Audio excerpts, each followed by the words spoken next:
Look at your life right now. If you lost your job tomorrow, how long could you last before begging? A week? A month? Maybe a little longer if you've saved. But for most, savings vanish fast. One medical bill, one emergency, and the so-called safety net is gone. That's the truth most people hide from, because when money disappears, survival disappears with it. And when survival goes, respect follows. Suddenly you're explaining yourself, apologizing, asking permission. You don't just lose comfort, you lose your dignity. You can shout the truth, but no one listens. You can work harder than everyone, but you're still replaceable. Poverty doesn't just strip your choices, it erases your presence. Now flip the coin. With money, everything bends around you. You don't wait in lines, you skip them. You don't ask for permission, you decide who gets access. Even silence becomes power, because people lean in when the wealthy speak and bow when they don't. This is why they've lied to you since the beginning. Parents who told you just be grateful. Teachers who said money isn't everything. Influencers who preach minimalism while cashing in on sponsorships. Politicians who say we're all equal while they collect donations.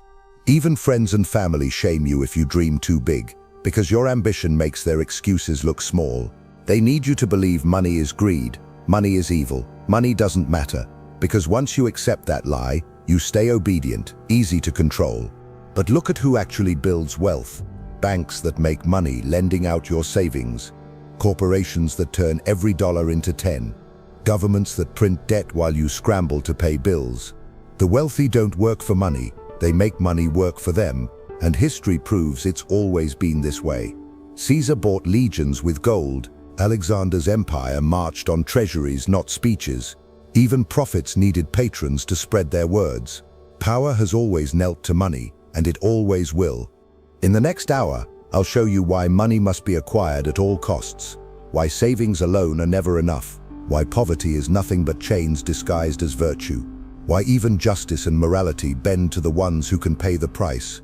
And once you see the truth, you'll never look at life the same way again. The only question is, will you keep living like everyone else, or will you do whatever it takes to step into power? They will never tell you this openly, but the possession of money is the possession of freedom itself, and to lack it is to accept chains disguised as civility. In every city, in every family, in every gathering where men measure one another, there is one unspoken truth that decides whose words matter and whose do not. Wealth dictates the gravity of a voice. Without it, brilliance becomes noise. Wisdom becomes a whisper drowned in the clamor of those who can purchase attention. With it, even mediocrity is exalted as genius, because men instinctively bow to those who hold the keys to their own survival. Observe carefully, those who denounce money most loudly are the ones already enslaved by its absence, speaking bitterness to veil their impotence.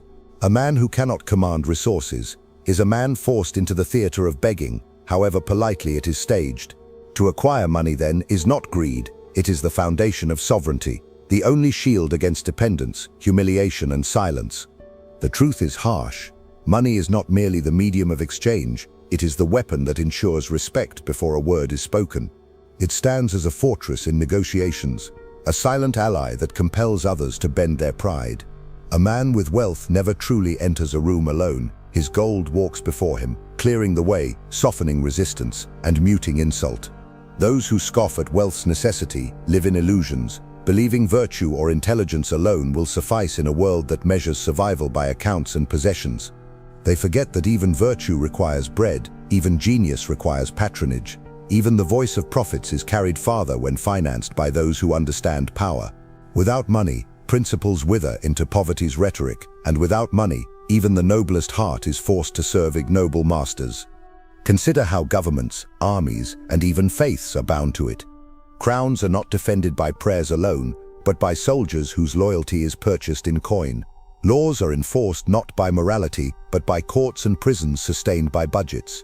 Temples rise to the heavens not by inspiration, but by donations and tithes gathered from the pockets of the devoted.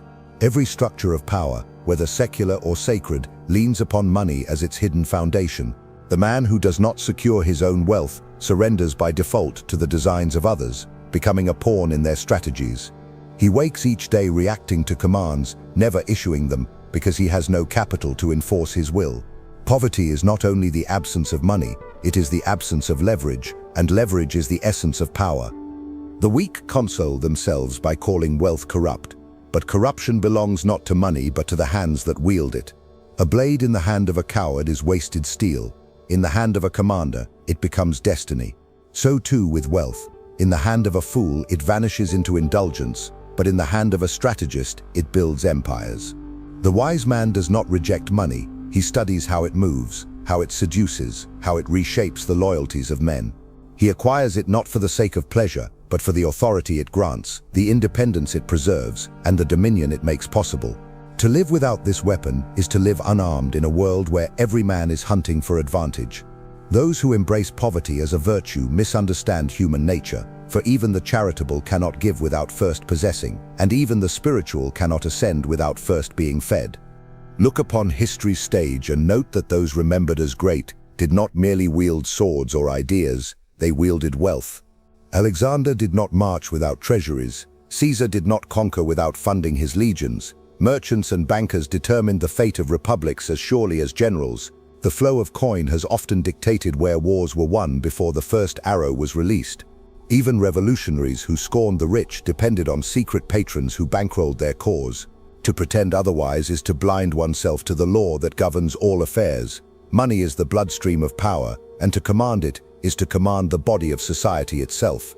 A man without wealth is forever negotiating from weakness, forever dependent on the generosity or neglect of others. He may call himself free, but he is tethered by invisible ropes, debts, rents, wages, obligations that keep him crawling though he dreams of flight. To break these ropes requires accumulation, the disciplined pursuit of money not as an end but as a foundation for every higher aim. Love, art, philosophy, faith, all demand time and security, and both are purchased. The poet who scorns wealth may write beautifully, but he still depends on someone else's coin to eat. The man who claims disdain for riches while borrowing from friends is not noble but parasitic. Better the ruthless honesty of one who declares, "I will acquire wealth at all costs," than the sanctimonious hypocrisy of one who masks envy with disdain. Therefore, the pursuit of money cannot be timid, nor half-hearted, nor conducted as if it were shameful. It must be relentless, disciplined, and shielded from distraction. At all costs means without apology. For every cost paid now prevents a greater cost later, the cost of subjugation, of humiliation, of a life dictated by others. Men who lack money will tell you wealth is not everything, and they are correct, but only because to them it is nothing, and they have never tasted what it is to command destiny with a single decision that others must obey. Wealth is not everything, but without it, everything else becomes fragile, conditional, and at risk of being stripped away. The man who acquires money acquires security, and the man who acquires security acquires the freedom to shape his own existence. And yet observe how easily men betray their own ambitions by dismissing wealth as secondary, convincing themselves that talent, loyalty, or moral purity will carry them through. Such illusions are convenient for rulers, for they pacify the masses into servitude, ensuring that the poor remain docile while the rich grow more entrenched. The truth is that without money, even the most loyal ally can be discarded when he is no longer useful, for loyalty cannot be eaten, and morality does not pay a soldier's wage. Men are respected not merely for their virtues, but for their capacity to enforce them, and enforcement requires resources. A virtuous pauper is a curiosity at best, a forgotten shadow at worst. But a wealthy man, even if immoral, bends the course of events, because men obey the hand that feeds them before they heed the voice that lectures them. Money is not only an instrument of survival, it is the only language universally understood by enemies and allies alike. Promises may be doubted, threats may be resisted, but gold rarely lies. When a man lays coin upon the table, uncertainty evaporates, and decisions are made swiftly. Power without money is fragile, dependent on goodwill or illusion. But power with money is concrete, for it buys silence, loyalty, and action in equal measure. A ruler with an empty treasury is no ruler at all, and a man who boasts of influence without wealth is a pretender whose empire dissolves at the first demand for proof. If you would walk through life unchallenged, let your purse speak louder than your tongue, for men bow not to arguments but to abundance. This is why those who disdain money often find themselves cornered by those who do not. The ascetic may preach detachment, but he still depends on the generosity of patrons to sustain his austerity. The philosopher may speak of virtue, but his words travel farther when printed with the funds of a wealthy backer. The rebel may curse the tyrant, but his revolution will starve without benefactors willing to invest in chaos. Everywhere one looks, the necessity of money exposes itself like a shadow that cannot be escaped. To deny this is to deny the laws that govern men, and to live without money is to live at the mercy of those who possess it. Understand this. The acquisition of money is not an act of greed, but an act of defense. Without it, a man is naked before a world that seeks constantly to exploit him. Employers underpay because the worker has no reserve. Lenders overcharge because the borrower has no alternatives. Friends grow impatient with the one who cannot contribute, and family loses respect for the one who cannot provide. Poverty strips a man not only of comfort but of dignity, and once dignity is lost, everything else follows. Wealth, therefore, is not only the shield against hunger and homelessness, it is the armor that preserves honor. It is also the great magnifier of choice. The poor man must accept what is offered. The wealthy man chooses what he desires. The poor man must endure the insult, for he cannot afford retaliation. The wealthy man may answer or ignore, for insult carries no cost to him. The poor man fears sickness, disaster, and betrayal, because each would ruin him. The wealthy man prepares for all three and remains unshaken. In this difference lies the true meaning of freedom, not the absence of chains, but the power to move without fear of them. Money grants this power, and to neglect its pursuit is to forfeit liberty itself.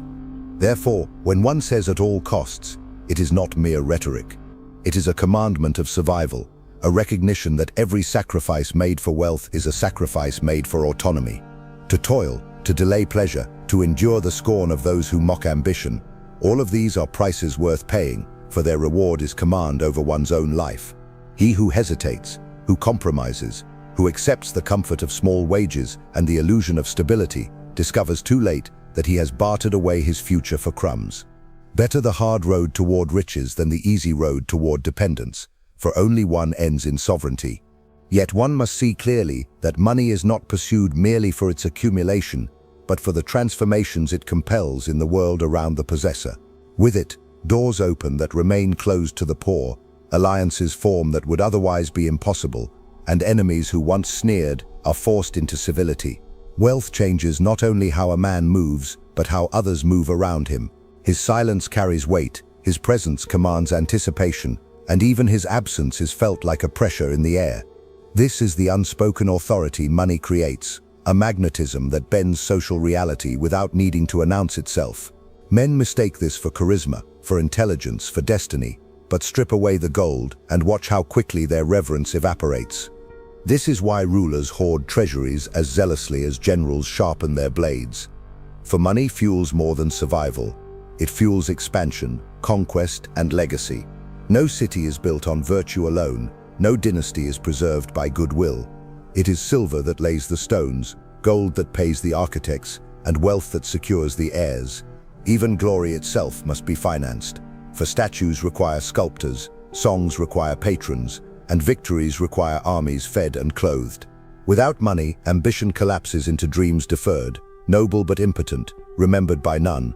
With money, ambition becomes enduring architecture, solid enough to outlast the men who conceived it. Thus, the acquisition of wealth is not only a matter of self-preservation, but of imprinting one's will upon history. Still, many recoil at this truth. Preferring the comfort of illusions, they cling to the belief that love, loyalty, or pure brilliance will sustain them, forgetting that all three wither in the absence of resources. Love demands a roof under which it can endure. Loyalty demands reward, lest it turn into resentment, and brilliance demands time, which is purchased by the freedom wealth provides.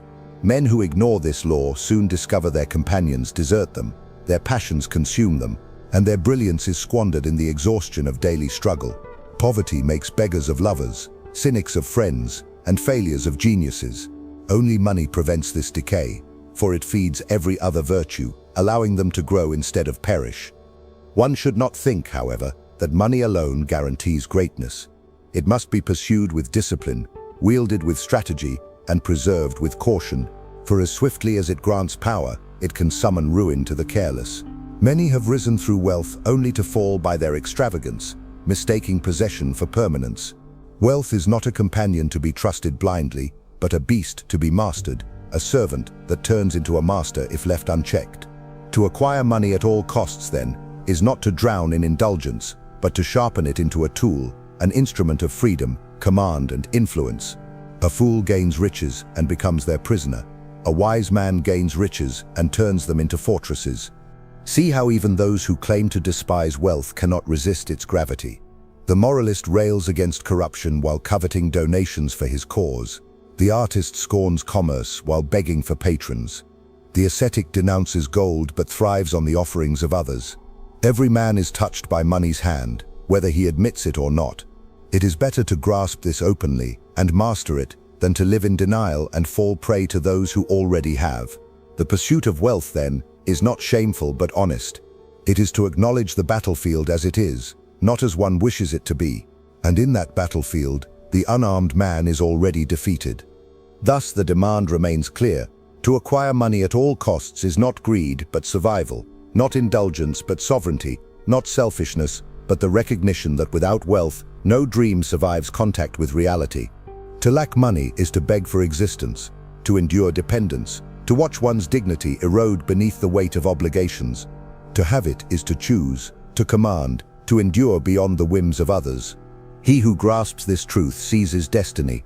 He who rejects it surrenders to chains he cannot even see. In this understanding lies the foundation of power, and only the wise are ruthless enough to embrace it without apology.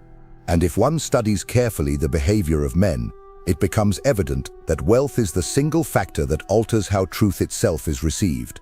A poor man may speak wisdom, but it will be doubted, dismissed, or ignored until another with resources repeats it, at which point it is celebrated as revelation. This injustice is not an error of society, but its very design. Men do not bow to truth, they bow to the vessel that carries it, and that vessel is gilded in gold. Wealth consecrates words, magnifies gestures, and sanctifies authority. To possess money, therefore, is not simply to survive. It is to determine what will be heard, what will be remembered, and what will be enforced. Those without it may be correct, but correctness without influence is a silent victory that feeds no one. Consider also the subtle tyranny poverty imposes. It forces a man into dependence on employers who drain his time for wages that barely sustain him. It ties him to creditors who grow fat on his desperation. It subjects him to rulers he cannot resist, because resistance requires resources he does not have. This is the invisible yoke. A man may walk the streets freely, yet every choice is shackled by what he can afford. He marries not for love, but for necessity. He works not from passion, but from survival. He speaks not from conviction, but from fear of losing what little sustains him. Such is the quiet humiliation of those who lack wealth. Their entire existence is dictated not by what they desire, but by what they can endure. The acquisition of money at all costs is thus the reclamation of agency. It is the act of severing these invisible chains and replacing them with command. With wealth, a man may choose his companions, his labors, his risks, and his pleasures. Without it, he is chosen for, labored upon, risked against, and denied pleasures altogether.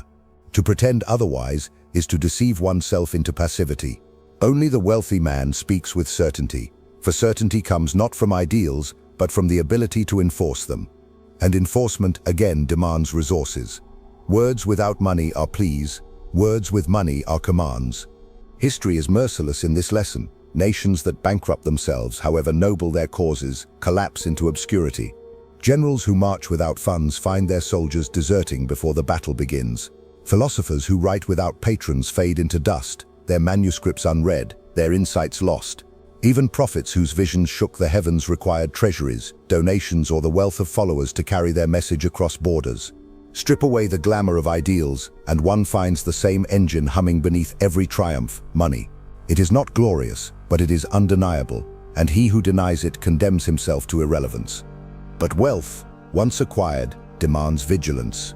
To possess it is not to rest, but to prepare. Envy grows in the shadows around the successful, and every man who lacks will seek to extract from those who have. A wealthy man must learn to defend as well as to spend, to conceal as well as to display, to invest as well as to hoard. Money is not static, it flows like water, and if it is not directed, it will erode the foundations of its owner. Discipline is the companion of fortune, for without discipline, fortune flees. The fool who acquires riches without strategy becomes the slave of his appetites, but the wise man who acquires riches with discipline becomes master of both himself and others. Therefore, to say at all costs is to speak of endurance as much as ambition. It is to accept hardship now, to avoid humiliation later. It is to carry scars in pursuit of treasure, knowing that those scars will heal into armor, while poverty leaves only open wounds. Wealth is not gained by accident, nor preserved by chance. It is seized by those who dare to prioritize it above comfort, who are willing to pay today's price for tomorrow's dominion. At all costs means precisely this, that the price of wealth, however steep, is always less than the cost of dependence, and in this recognition lies the seed of sovereignty. Money also possesses the peculiar power to rewrite perception itself, turning flaws into virtues and obscuring sins beneath a veneer of authority. A man without wealth who acts boldly is called reckless, while a man with wealth who commits the same act is praised for his courage. The poor man's silence is mistaken for ignorance, while the wealthy man's silence is interpreted as wisdom. This distortion is not accidental. It is the instinct of society to sanctify those who possess resources, for men are drawn to strength and security, and nothing signals both more clearly than wealth. Thus, the possession of money reshapes not only external circumstances, but the very narrative of who one is. To acquire it at all costs is to seize not only power, but the privilege of being judged by different laws than other men. Observe how easily this principle manifests in the smallest details of daily life. A man of means may walk into any room and set the tone without uttering a word. His attire, his posture, his reputation, amplified by his wealth, speak before he does. The same posture in a beggar would be mocked as arrogance, but in the rich man, it is admired as confidence. Wealth converts the ordinary into the extraordinary, the mundane into the enviable. It amplifies reputation beyond merit, and men, ever guided by appearances, mistake the glow of gold for the glow of greatness. Those who possess money at all costs thus not only command obedience but mold perception itself, becoming architects of the illusions others choose to believe. It is also true that wealth alters the terms of risk. The poor man wagers with his life, for one mistake may ruin him entirely. The wealthy man wagers with his reserves, and even failure leaves him standing, ready to play again. This asymmetry explains why the ambitious cannot afford to remain poor. Poverty makes every risk fatal, and fear of ruin cripples boldness. Wealth, by contrast, insulates, emboldens, and multiplies opportunity. Where the poor man sees a wall, the wealthy man sees a door he can afford to force open. Where the poor man hesitates, the wealthy man strikes, for he knows defeat is survivable. In this way, wealth is not only protection but acceleration, turning hesitation into momentum and momentum into conquest. Consider too how money commands loyalty in ways nothing else can. Men may pledge friendship, but hunger will make them betray it. They may swear oaths, but desperation will force them to break them. Only wealth anchors loyalty, because it satisfies both need and ambition. Soldiers march farther for pay than for patriotism, servants obey longer for wages than for devotion, and allies remain faithful when profit is shared. A man without wealth may inspire for a season, but eventually his followers drift to richer masters. A man with wealth secures loyalty that endures, not because men are noble, but because they are pragmatic. To acquire money at all costs is to secure permanence in a world of shifting allegiances. Yet wealth must be wielded as artfully as a sword. It is not enough to possess, one must know when to reveal and when to conceal. Too much display invites envy and attack. Too much secrecy invites suspicion and fear. The wise man balances between the two, showing enough to command respect while hiding enough to maintain security. Wealth is both shield and bait, both fortress and snare.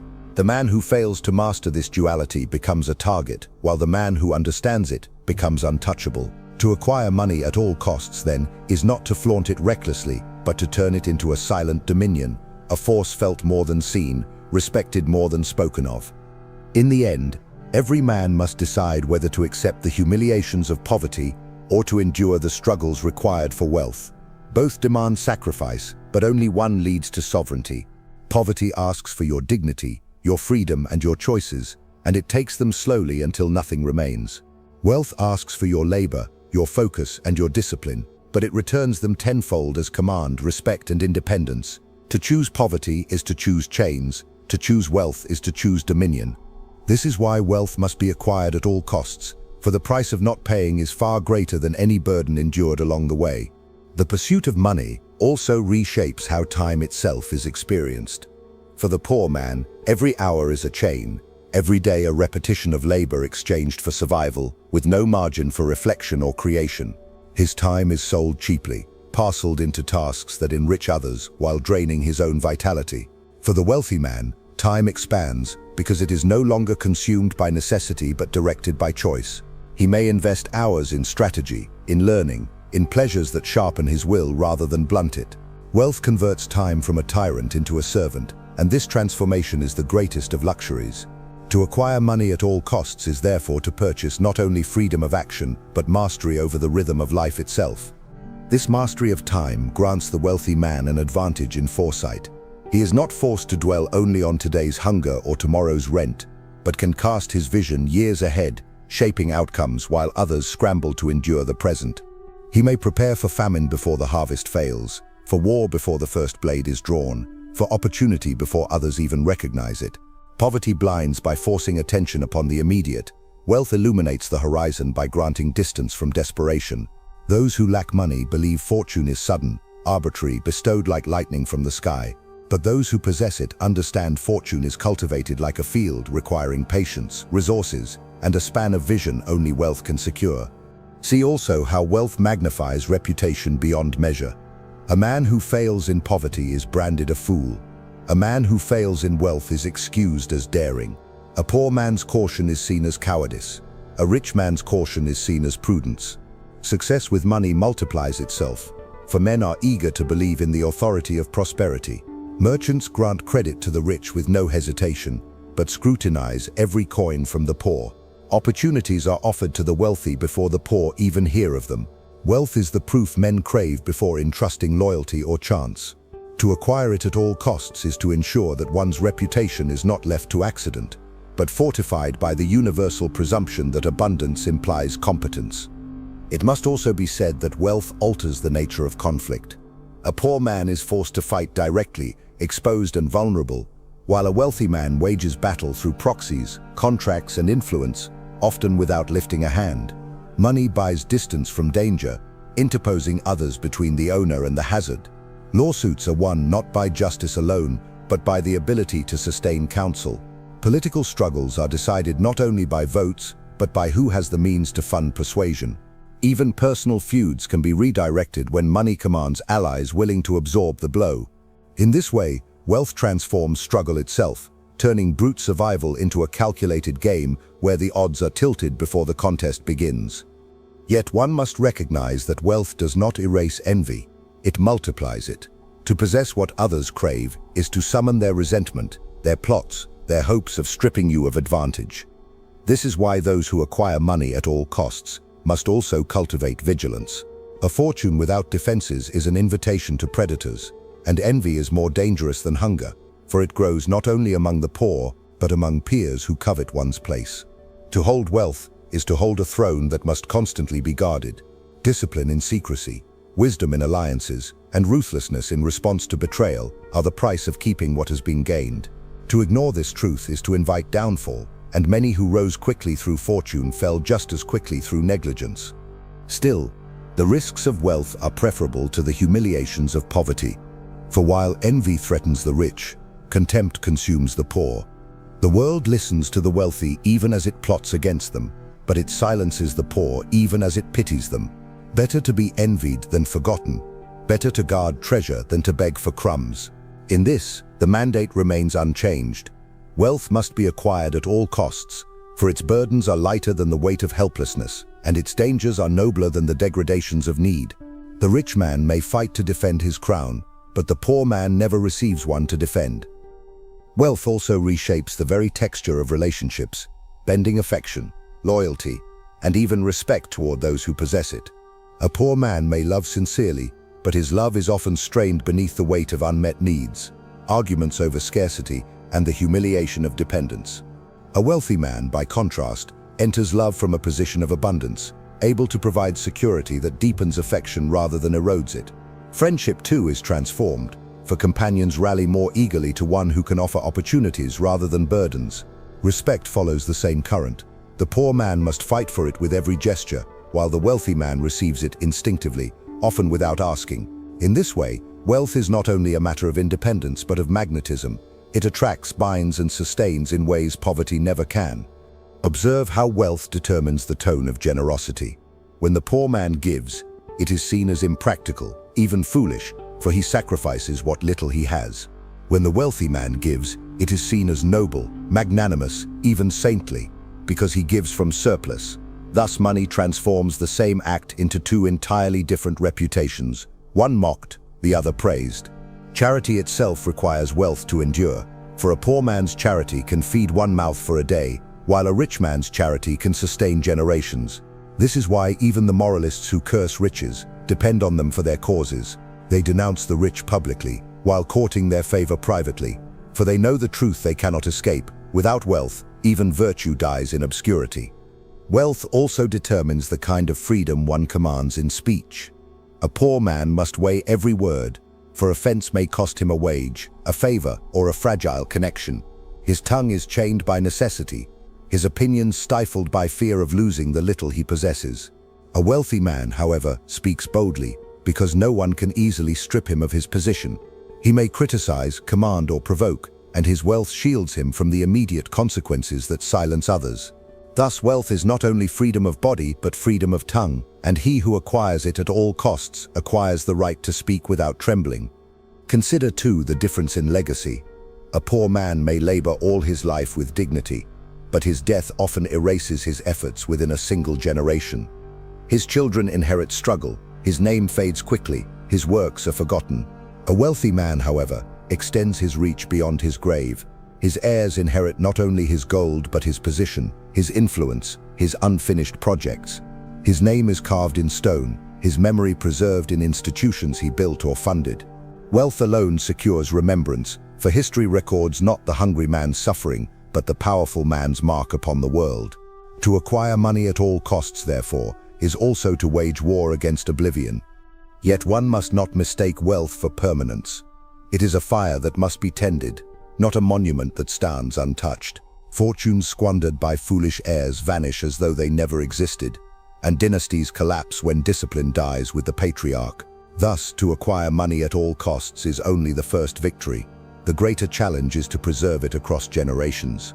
This requires foresight, education, and the ruthless removal of weaknesses among those entrusted with inheritance. Wealth unguarded becomes sand slipping through fingers, but wealth guarded with wisdom becomes an empire that endures. Ultimately, money at all costs is not only about survival, freedom, or comfort. It is about command. To live without it is to be commanded. To live with it is to command. There is no neutrality in this law, for the world recognizes only masters and servants, leaders and followers, creditors and debtors. Every man must choose his place, and wealth is the deciding factor. The poor man may dream of equality, but the wealthy man writes the terms of it. The poor man may dream of justice, but the wealthy man enforces it. To acquire money at all costs, then, is to choose mastery over submission, authorship over anonymity, destiny over despair. Wealth also has the singular effect of shielding a man from the trivial humiliations that plague those without it. The poor man must endure insults silently, because to protest risks the little security he clings to. He must wait in lines, beg for opportunities, tolerate indignities from those above him, all because his lack of resources renders him powerless to resist. The wealthy man, however, lives in a different rhythm. He need not wait where others wait, nor beg where others beg, nor endure insults he does not wish to hear. Money constructs invisible walls around him, filtering out inconveniences and reducing the friction of life. To acquire wealth at all costs, then, is to rise above the petty degradations that grind down dignity day after day. See how wealth also alters the quality of ambition. For the poor, ambition is often confined to survival, to eat, to pay, to avoid ruin. Their dreams shrink to the size of their resources, and hope itself becomes rationed. The wealthy, however, are permitted to dream without restraint, for their foundation is secure. Their ambitions extend beyond survival, into conquest, innovation, and legacy. Wealth broadens the horizon, multiplying possibilities in every direction. This is why those who acquire money at all costs are often accused of being ruthless, because their vision extends where others dare not look, and their resources allow them to act while others merely fantasize. One must also recognize that wealth creates silence around authority. A poor man must shout to be heard, and even then his words travel little farther than his own breath. A wealthy man need only whisper, and his voice is carried by messengers, servants, allies eager to align themselves with his power. His influence multiplies without his effort, because money lends volume to his command. Authority without wealth is fragile, depending on goodwill. Authority with wealth is enduring, because it is reinforced by necessity. Men listen not only because they respect, but because they must. Thus, money at all costs is not only the acquisition of resources, but the multiplication of one's voice until it echoes where presence alone could never reach. Notice also the way money bends justice. Courts claim impartiality, but judgments are swayed by the strength of counsel, the length of proceedings, the patience of appeals, all of which require money to sustain. The poor man may be innocent yet ruined by the cost of proving it, while the wealthy man may be guilty yet preserved by his ability to delay, obscure, or negotiate his way to freedom. Justice, like loyalty, bends toward those who can afford to purchase time and representation. It is not a matter of fairness but of reality. Money writes the terms under which law itself is applied. To ignore this is to live in naivete. To embrace it is to arm oneself properly in a world governed by appearances of fairness but sustained by wealth. Even in the realm of ideas, money is decisive. A poor thinker may conceive brilliance, but without resources to print, promote, or protect his ideas, they die unheard. A wealthy thinker, or one supported by wealth, can spread even mediocrity across nations. Thus, wealth is not only the sustenance of bodies, but the engine of influence itself, dictating which ideas survive and which vanish. Truth does not prevail merely because it is true. It prevails when it is amplified, and amplification demands coin. To acquire money at all costs, then, is to acquire the means by which one's thoughts endure beyond one's life. Without it, even genius evaporates into silence. So the law is unyielding. To possess wealth is to dictate the terms of existence. To lack it is to suffer them. Every man is faced with this choice, though most deceive themselves into neutrality. They claim they do not seek wealth, but in truth, they lack the discipline to endure its pursuit. They convince themselves virtue alone is enough, but in reality, virtue without money becomes invisible. They declare they are content with little, but in truth, they are bound by necessity, mistaking resignation for peace. Better to admit the hunger, better to embrace the pursuit openly, better to acquire money at all costs, than to cloak impotence in the language of false virtue. For the world belongs not to those who wish, but to those who pay. Wealth further dictates the rhythm of influence across generations, for it is not only a force in the life of the possessor, but in the lives of his heirs. A poor man may teach his children discipline, morality, and resilience, yet these virtues are often squandered when they collide with the harsh necessities of survival. His children must fight again the same battles he fought, repeating the cycle of scarcity as though bound by fate. A wealthy man, however, equips his heirs with not only lessons but foundations. He hands them the means to pursue greater ambitions without being strangled by hunger or debt. His wealth becomes the soil from which dynasties grow, giving his lineage continuity where the poor leave only broken beginnings. Thus, to acquire money at all costs is to wage war not only for oneself but for bloodline and legacy, ensuring that one's name does not vanish into the anonymity of poverty. This legacy is why rulers, conquerors, and merchants alike sought treasuries beyond measure. They knew that battles may be won by strength, but empires are secured by inheritance. A throne defended with valor collapses if the successor cannot finance loyalty. An army that conquers today disbands tomorrow if the coffers run dry. Even the greatest ideas, movements, or revolutions crumble without the wealth to sustain them after the first passion fades. Therefore, money is not merely the guarantee of present survival, it is the architect of permanence. To acquire it at all costs is to seize continuity in a world where time erases the unprepared. Observe also how wealth reframes the concept of justice across generations. A poor family may be righteous for centuries, yet their righteousness leaves no monuments, no schools, no foundations, no enduring testimony. Their goodness is forgotten as quickly as their graves are covered. A wealthy family, however, whether virtuous or not, imprints itself upon institutions that outlast lifetimes. Their names are carved upon buildings, their influence woven into politics, their presence etched into memory, not because they were noble, but because they were wealthy enough to preserve the illusion of nobility.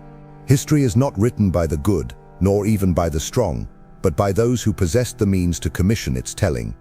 It is also true that wealth distorts the perception of morality itself. The poor man who schemes for advantage is called deceitful.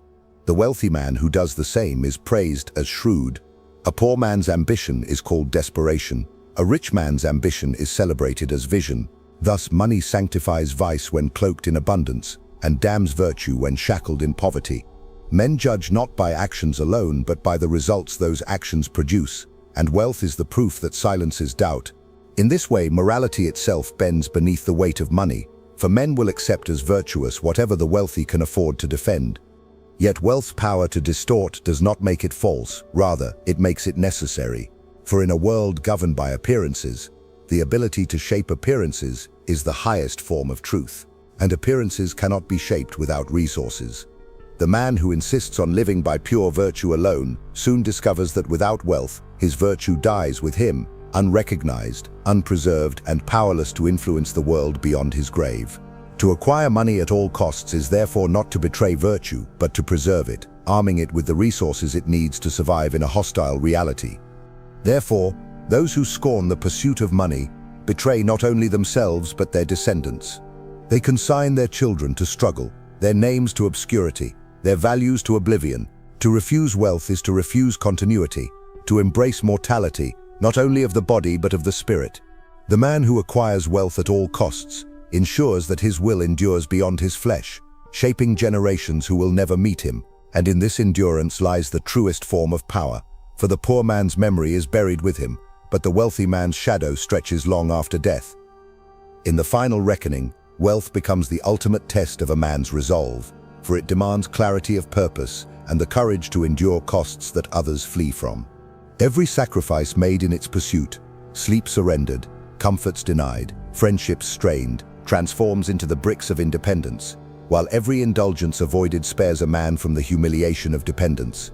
The poor often imagine that wealth is inherited, gifted, or stolen, but they overlook the relentless labor and ruthless focus that lie beneath its surface. Fortune is not merely granted, it is seized, disciplined, and defended. To acquire money at all costs is to embrace this truth without apology, that the price of freedom is always paid in advance. Wealth, once obtained, reveals its truest gift, not luxury, but dominion. Luxury fades, consumed by appetite, forgotten in the endless hunger for more. Dominion endures, for it is the ability to bend circumstances and command respect without raising one's voice. The wealthy man does not need to plead, nor does he need to justify. His resources stand as his argument, his proof, his shield. Where others struggle to be believed, he is believed because he can afford to act. Where others pray to be spared hardship, he is spared because he can afford defenses. In this way, money is more than possession, it is protection, reputation, and authority interwoven into one. But let no one mistake wealth for rest. The pursuit may end, but the vigilance begins. Fortune once captured must be guarded from the entropy of waste, the schemes of rivals, and the weakness of heirs. A wealthy man must train his lineage to bear the weight of possession, lest his empire dissolve in the hands of fools. To preserve wealth is a second conquest, requiring the same ruthlessness that first acquired it. Thus, money at all costs is not a single battle, but a lifelong campaign, a war waged against complacency, extravagance, and decay.